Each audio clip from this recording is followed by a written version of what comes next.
Love is a meta-subject I prefer to approach obliquely, if at all, out of a superstition that the love in my life might evaporate if I train my attention too closely upon it.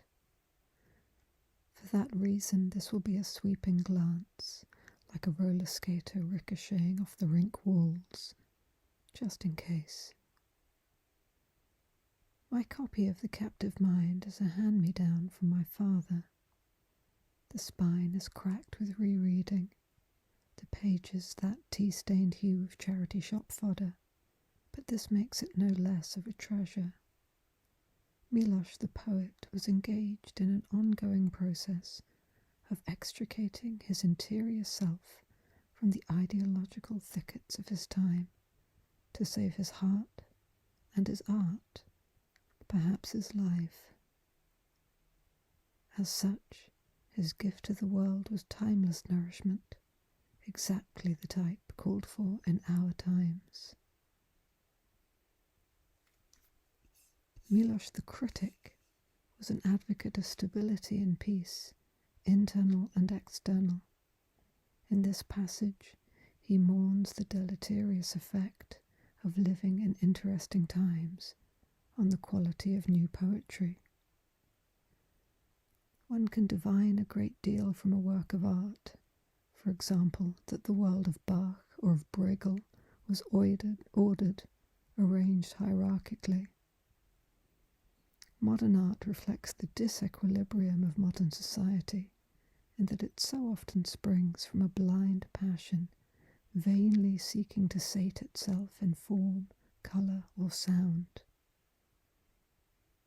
An artist can contemplate sensual beauty only when he loves all that surrounds him on earth.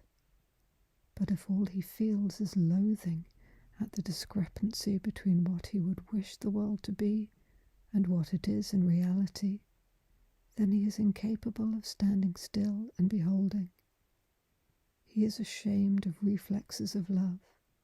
He is condemned to perpetual motion, to a restless sketching of discontinued, broken observations of nature. Like a sleepwalker, he loses his balance as soon as he stops moving. The Captive Mind, Czeslaw Milosz. You cannot love while centering yourself. The experience of love is getting beyond personal want and a sense that the world is lacking. This is what the mystics are driving at in their talk of abundance. They're not saying everyone can have a gold-plated Tesla and a modernist mansion in New Zealand via the power of their mind. They're reminding us that it's all here.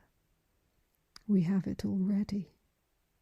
Abundance is a state of mind, one incompatible with, for example, a concretized awareness of the finitude of our individual existence and human life on this planet, or with a desire to create heaven on earth here and now.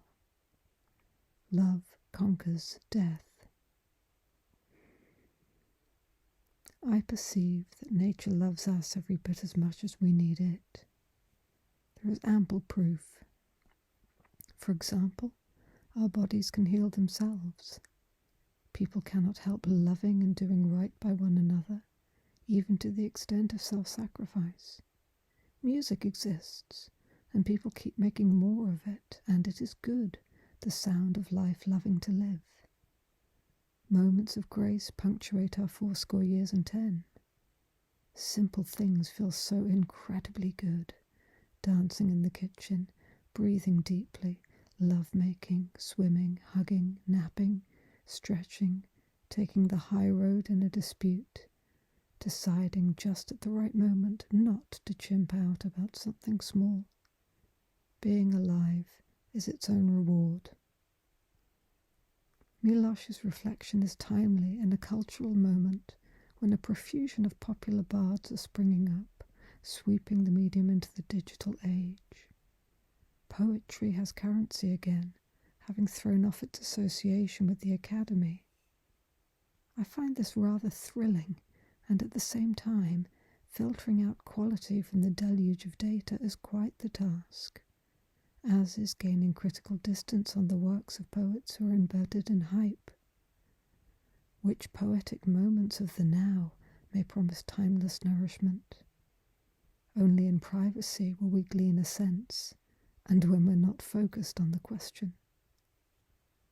Casting an eye, I spy blind passion everywhere straining to sate itself. By that standard, many 20th and 21st century lyrics I've relied on for nourishment are failures. Can I afford such high standards without needing to seek permanent refuge in the past? Isn't an injection of blind passion preferable to poetic anhedonia? The bard and the contemplative, death match. A trail of clues will be left in their wake. Spectacle and performance are distinct from private reading. Across the eras, it's been a combination of oral tradition and setting down text that carries timeless nourishment forward for coming generations. Good poems ask to be read quietly and aloud. They are songs without backing tracks. They do not depend upon one voice, but transfer effortlessly to the throats of others, with or without a writer's name attached.